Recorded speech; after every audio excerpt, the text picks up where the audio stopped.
చెప్పింది జరుగునుగాక. ఆయన క్రియల్లోనే నువ్వు ముందువు గాక.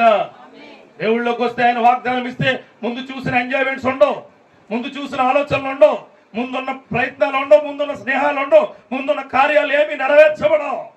ఆయన కార్యం మాత్రమే నెరవేర్చబడును గాక.